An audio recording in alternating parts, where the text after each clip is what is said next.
आपण पाहताय royal media news. या बातमीचे प्रायोजक आहेत श्री गणेश ज्वेलर्स अँड सराफ हडपसर पुणे।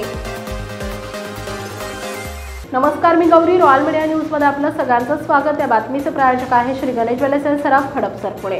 मुंबईत एका 14 वर्षीय मुलीवर बलात्कार करण्यात आल्याची धक्कादायक घटना समोर आली आहे। या घटनेने मुंबईत खळबळ उडाली असून 2 जणांच्या विरोधात पोलिसांमध्ये गुन्हा दाखल करण्यात आला आहे। खरं तर मैत्रिणीच्या बर्थडे पार्टीला गेलेल्या या 14 वर्षीय अल्पवयीन मुलीवर अत्याचार करण्यात आल्याची घटना मुंबईतील मालवणीमध्ये घडल्याचं सांगितलं जात आहे।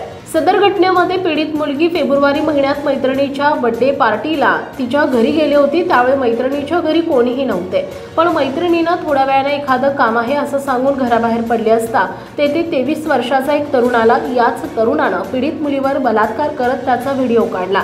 पहिल्या आरोपीने केलेल्या बलात्काराचं चित्रीकरण दुसऱ्या मित्राला पाठवण्यात आलं। त्या व्हिडिओच्या आधारे दुसऱ्या तरुणानं पीडितेला ब्लॅकमेल करण्यास सुरुवात केली। त्यानं धमकी दिली की जर तिनं त्याच्याशी संबंध ठेवले नाही तर तो व्हिडिओ सोशल मीडियावर व्हायरल करेल। या भीतीपोटी पीडित मुलगी एप्रिल महिन्यामध्ये त्याला भेटायला गेली।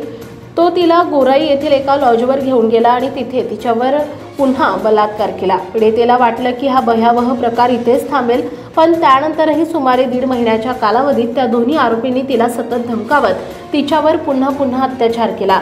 6 जून रोजी पीडित मुलीच्या आईला ती अश्लील चित्रफित पाठवण्यात आली। त्यानंतर संपूर्ण प्रकार उघड झाला। मालवणी पोलिसांनी या प्रकरणी तात्काळ कारवाई करत आरोपींविरोधात भारतीय न्याय संहितेचा कलम 64(1), 56(1)(3)(5) तसेच माहिती तंत्रज्ञान कायद्याअंतर्गत गुन्हा दाखल केला आहे। तपासात दोन्ही आरोपींना अटक करण्यात आली असून पहिला आरोपी 23 वर्षांचा असून तो ओला चालक आहे। दुसरा आरोपी परिसरात पाळीव कुत्रा सांभाळण्याचं काम करतो। सध्या आरोपी पोलीस कोठडीत असून त्यांची चौकशी सुरू आहे।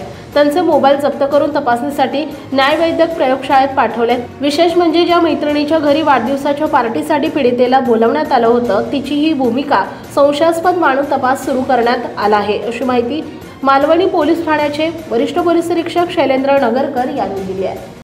महाराष्ट्रातील ताज्या आणि महत्त्वपूर्ण बातम्या पाहण्यासाठी आजच आमच्या रॉयल मीडिया न्यूज चॅनलला सबस्क्राइब करा आणि बेल आयकॉन प्रेस करा।